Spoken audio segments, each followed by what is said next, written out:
Hello, America. We're back again here at Dark Fury Patriot.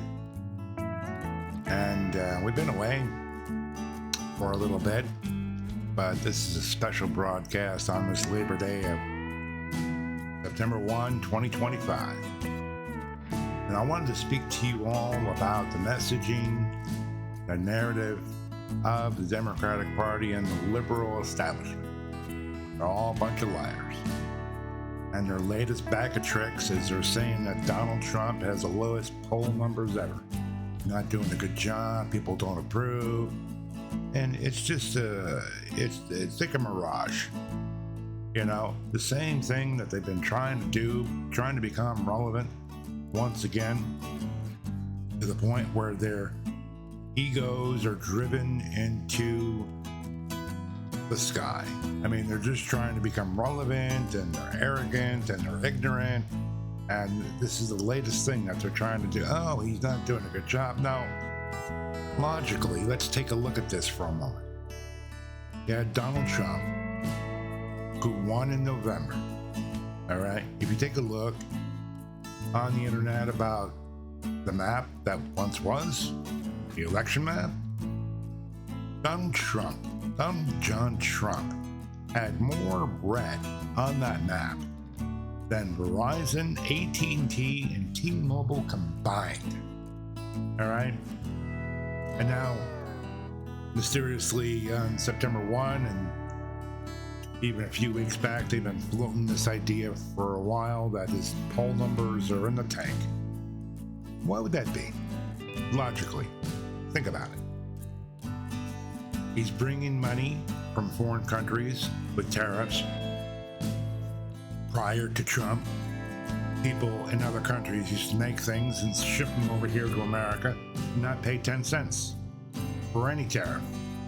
But if we made a vehicle in Detroit and we sent it overseas, high tariff. So it's rather uneven.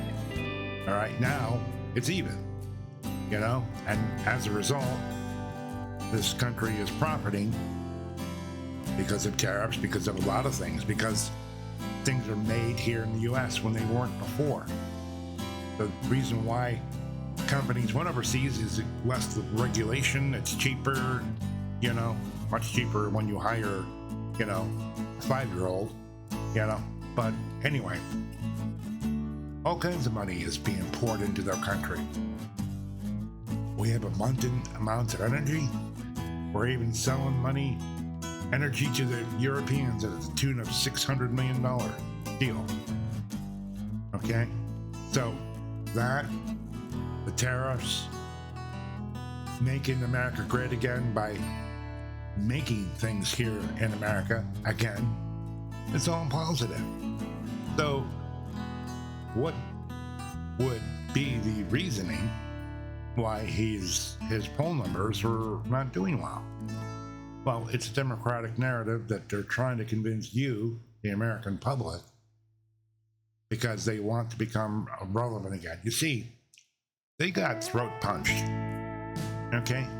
ABC, NBC, CBS, and even the soft-spoken words of NPR, where they talk like this all the time, with no emotion, and I don't have a soul.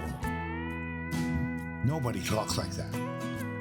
And PBS, and the war over funding with PBS. You know what? I do recall from my childhood tuning in to Channel 17, WMHT, out of Schenectady, and they had phone drives for funds to watch your favorite and to support your favorite program.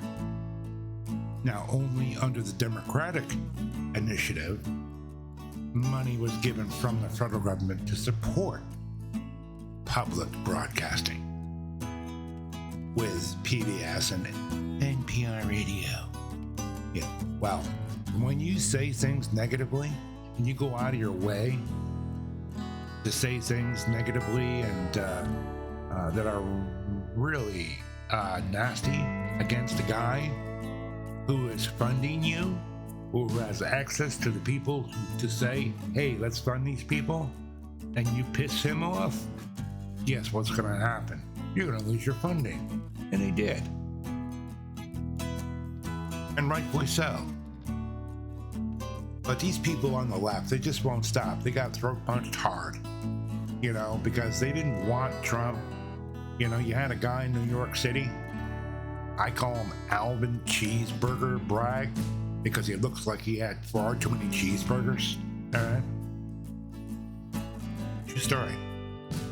But he comes out and says, oh, I'm going to take this misdemeanor. I'm going to bootstrap something else that I haven't thought of yet, and I'm going to make it a felony. Well, no. That something else never came to be because he's not that smart. All right?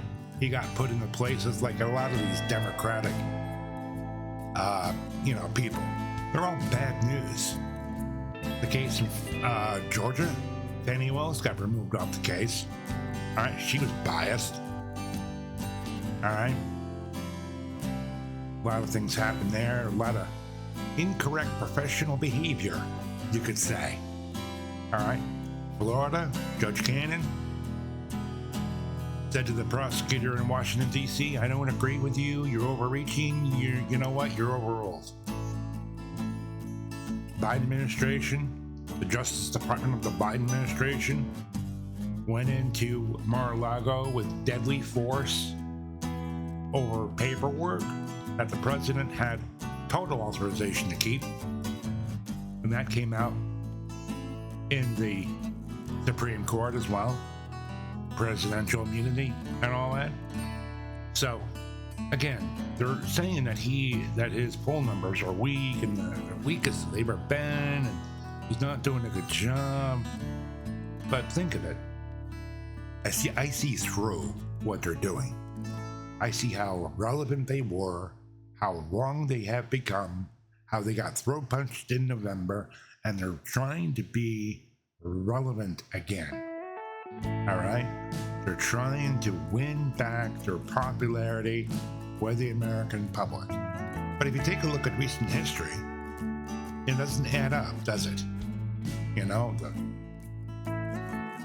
tariffs, doing a great job with those, making stuff here in America again, loves our country, unlike the last buffoon, you know, who couldn't even walk across the stage and shaking hands with nobody there and totally lost. But yet they told us in the media that he's hard to keep up with, he's sharp as a tack.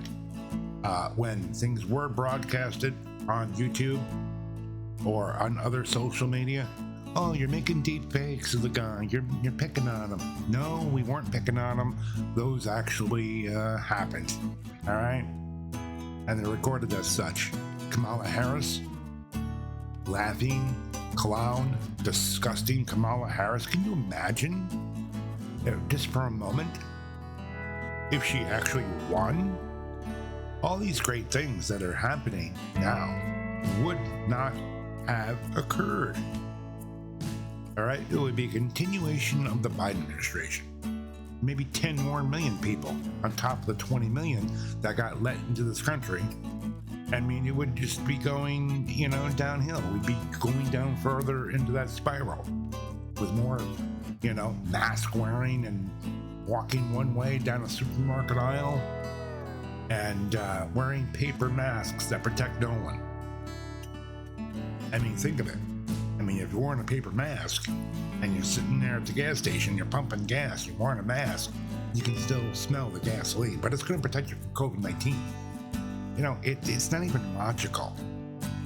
And that's all I'm trying to get you folks out there to keep being logical and don't fall, for the narrative of the Democratic Party, because they are trying to become relevant. All right, they got sucker punched in November with Trump's winning, and now all of a sudden he's not doing well. And I just explain all these things. How can the man not be doing well?